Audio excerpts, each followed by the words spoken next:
हमारा next question है assertion reason. Assertion है degree of A zero polynomial is not defined, और reason है degree of a non zero constant polynomial is zero. देखिए students, सबसे पहले हम polynomial, degree of A zero polynomial, degree of A polynomial, degree of A polynomial का meaning क्या होता है? डिग्री ऑफ पोलिनोमियल का मीनिंग होता है the highest power, the highest power of the variable, of the variable of polynomial. यही होता है डिग्री का मीनिंग। मान लीजिए हमारे पास पी एक्स है, एक्स की पावर मान लीजिए कुछ भी है, ए एक्स की power N plus B X की power N minus one and so on, something कुछ भी है। डिग्री विल बी, डिग्री क्या हो जाएगी, ठीक है। तो ज़ीरो पोलिनोमियल क्या होता है? Zero polynomial is a polynomial, zero polynomial is a polynomial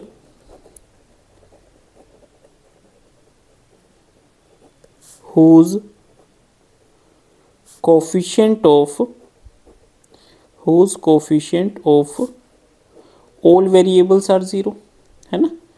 मतलब उसके सभी कोफिशिएंट क्या होंगे, ज़ीरो।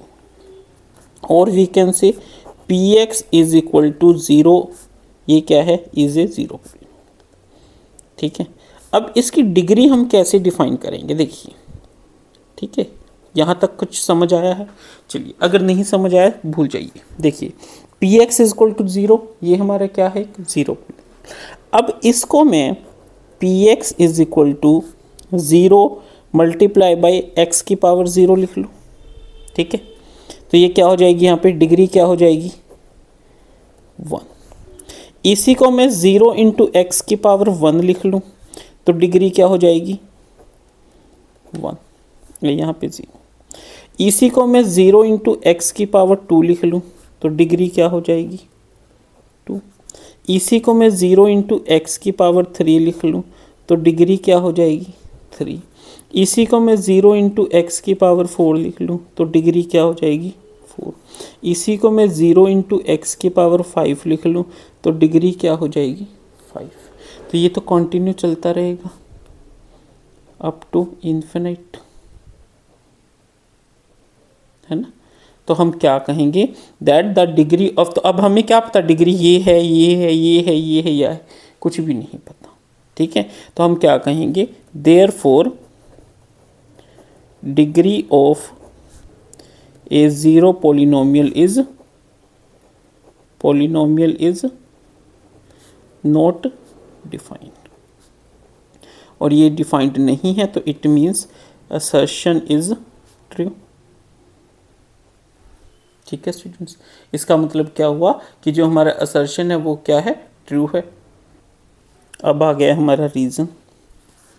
रीज़न क्या कह रहे हैं, degree of non zero constant polynomial, non zero constant polynomial are, non zero constant polynomial are those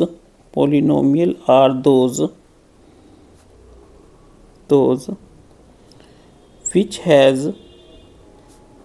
has only a constant value, but there is no variable in it,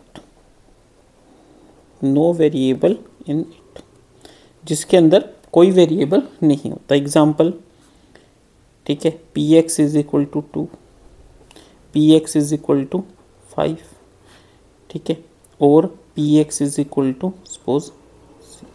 general form क्या आ गई, P X is equal to सी।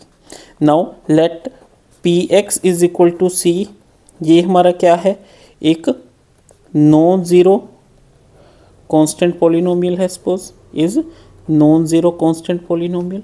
अगर ये हमारा non zero constant polynomial है तो मैं इसको ऐसे लिख सकता हूँ ना, P X is equal to C into X की पावर 0, ठीक है, वेयर एक्स इज वेरिएबल, जहाँ पे एक्स क्या है, एक वेरिएबल है, ठीक है, ठीक है। तो अब देखिए x की पावर क्या है, x is a variable and power of x is 1, power of x is 0, ठीक है। तो हम यहाँ से क्या कह सकते हैं, therefore degree of px is equal to c is 0, है ना, कह सकते हैं। तो यहाँ से हमें क्या पता चला, r इज ट्रू। अब देखिए असर्शन भी ट्रू है, रीजन भी ट्रू है, ठीक है, but R does not explain ए,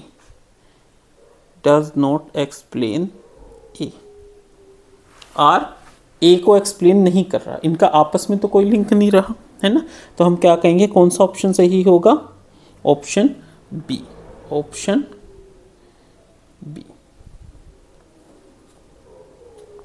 ठीक है स्टूडेंट्स, कि असर्शन और रीज़न दोनों ट्रू है, बट जो रीज़न है वो असर्शन की करेक्ट एक्सप्लेनेशन नहीं है। आई थिंक सभी को ये क्वेश्चन अच्छे से समझ आया हो।